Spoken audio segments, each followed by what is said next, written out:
what you've just taught me. No, never mind. Oh, thank you very much. That's very sweet of you. Please. I'm very anxious for Mr. Gordon to see this because I think it's the most interesting experiment. Now, how did you say that last step went? Oh, yes.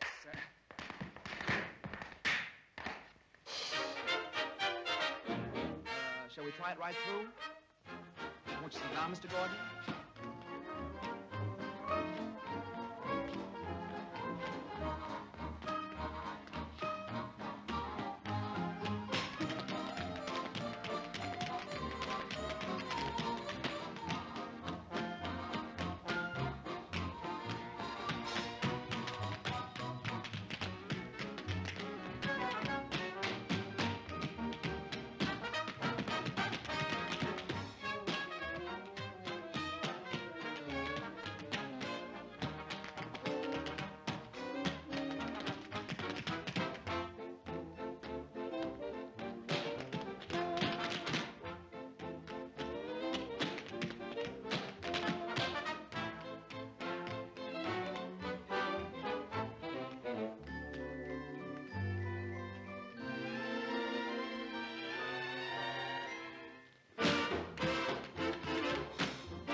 This is my home.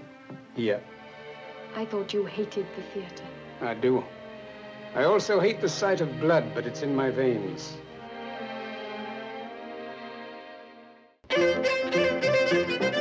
My name is Calvero. But you're not the great comedian. I was.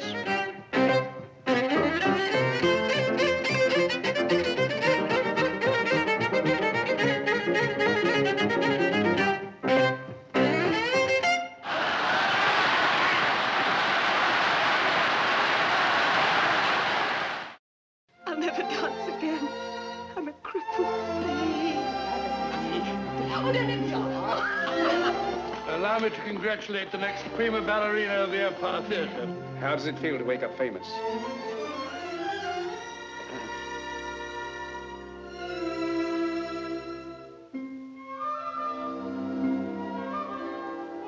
As a child, I used to complain to my father about not having toys. And he would say, this is the greatest toy ever created. Desire is the theme of all life. It's what makes a rose want to be a rose, want to grow like that. Think of the power that's in the universe, moving the earth, growing the trees. And that's the same power within you, if you'll only have courage and the will to use it. Don't you think I ought to tell Terry I've seen you? Oh, I don't think so. Knowing I'm doing this sort of thing might upset her. Although I don't mind it. There's something about work in the streets I like.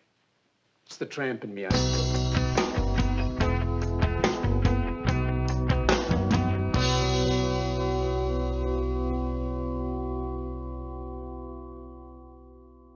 Hi, my name is Wheeler Winston Dixon, James Ryan Professor of Film Studies at the University of Nebraska-Lincoln, and this is Frame by Frame. And today I'd like to speak about Busby Berkeley, the great American musical director. American musicals in the classical era were really two camps.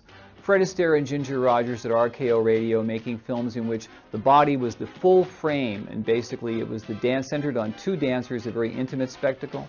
And over at Warner Brothers, Busby Berkeley making these huge pyrotechnic spectacles with hundreds of dancers and neon lights and rippling pianos and huge special effects, which more or less defined Depression-era filmmaking.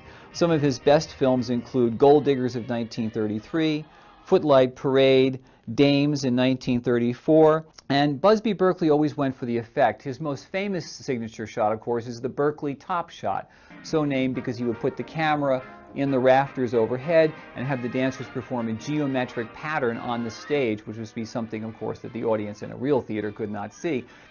Busby Berkeley was the first director who liberated the musical from the stage format. He basically took the camera onto the stage. He would go outside of the stage to outside setups that could not possibly fit onto a stage. He would do overhead shots. He would do dolly-in shots. He would run the camera in reverse into reverse motion shots. When color came along, he embraced that with an absolute passion in films like The Gang's All Here for 20th Century Fox.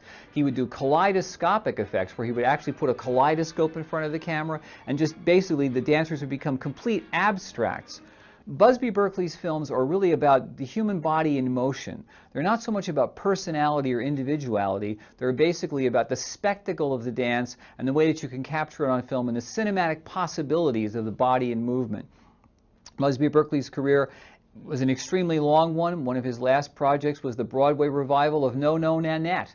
He worked almost up to the day that he died, but he was very impersonal about his work. Once in an interview towards the end of his career, someone asked him if there was one particular performer he enjoyed working with, and his response was, "No, a girl is a girl is a girl," which more or less displays why Busby Berkeley's films, while brilliant, are kind of technically cold and distant, as opposed to the warmth and the sincerity that one sees in the films of Ginger Rogers and Fred Astaire for RKO.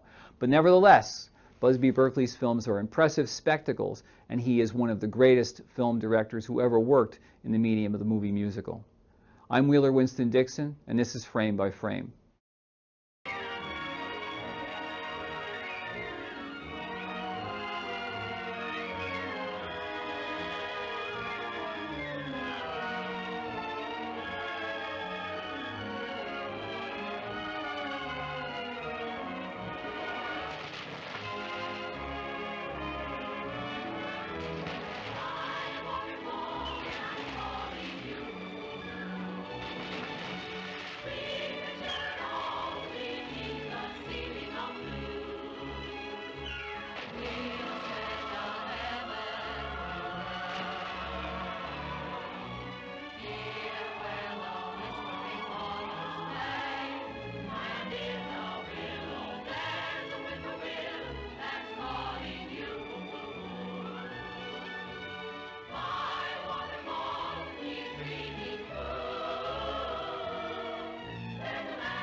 What, in your opinion, do these people hope to gain from this war?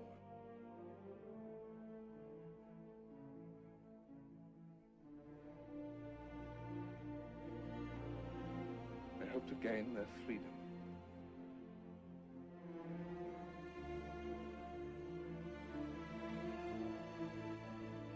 They're going to get it.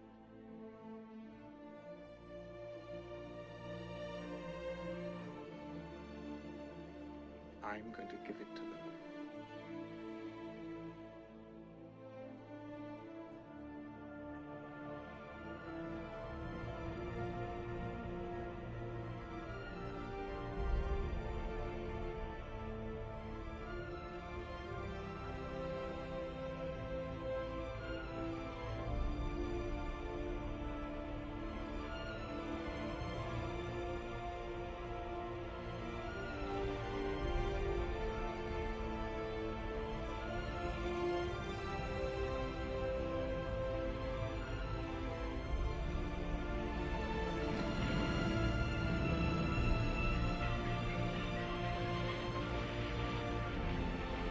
English have a great hunger for desolate places.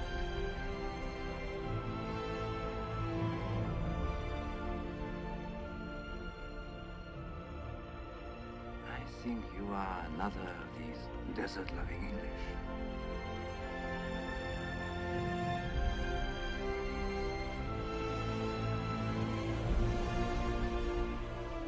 Truly, for some men, nothing is written unless they write it.